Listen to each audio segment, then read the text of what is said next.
کو سلامت رکھے۔ بڑی منظور نظر مجلس ہے کہ جہاں پہ بچے بڑوں سے پہلے آ جاتے ہیں۔ اس سے بڑی منظوری کیا ہو کہ جہاں پہ بچوں کو ذکر حسین سننے کا شوق زیادہ ہے۔ اور یہ بات شاید مجلس کا پہلا جملہ ہو، آپ کی سماعت کو ہدیہ کر رہا ہوں، تھوڑا سا میرے ساتھ سفر کریے گا۔ مجلس حسین میں یا جہاں علی پڑھا جائے وہاں اگر بچے جلدی آ جائیں تو یہ بات زیادہ مطمئن ہے، کیونکہ بچے جلدی آ کے بتا دیتے ہیں کہ ہماری اماں کا کردار اچھا ہے۔ آپ کو بولنا چاہیے، تھوڑا سا زبانوں کا حرکت دیجیے۔ آپ سلامت، چاچا جی خیر ہو جو تھوڑی جڑے بندے بیٹھے ہو بولے آ جا تھوڑا جا زبان نو، میری جان سے خیر ہو میرا پتر، این جی بولتا رہے سونے آپ، یہی چراغ جلیں گے تو روشنی ہوگی۔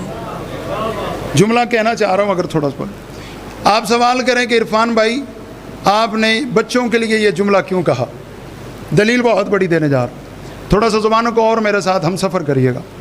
میں اطمینان سے پڑھنے کا عادی ہوں، کیونکہ مجھے پتہ ہے میں نے کتاب سے بات پڑھنی ہے اور میں اپنی بات پہنچا کے مطمئن ہوں، چونکہ میں نے جواب ولی الامر بادشاہ کو دینا ہے، کسی دنیا دار کو نہیں دینا۔ جو حصہ میرے شہنشاہ نے میرا رکھا ہے وہ مجھے ملے گا، کوئی چھین نہیں سکتا۔ جملہ آپ کی سماعت کو ہدیہ کر رہا ہوں۔ سوال کریں کہ بچوں کے لیے اتنا بڑا جملہ کیوں کہا، مجھے قیمت چاہیے ان بچوں سے ہی، یہ دعا دیں میرے لیے، یہی فخر کی بات ہے۔ پوچھنے والے نے پوچھا کہ بتائیں اتنا بڑا دعویٰ کیوں کیا؟ یہ دعویٰ میرا نہیں ہے، یہ دعویٰ مصطفیٰ کا ہے۔ رسول خود کہتے تھے صحابہ سے کہ بچوں کو لے کے آیا کرو، میں نے علی پڑھنا ہے۔ کیا بات ہے بھائی، بسم اللہ۔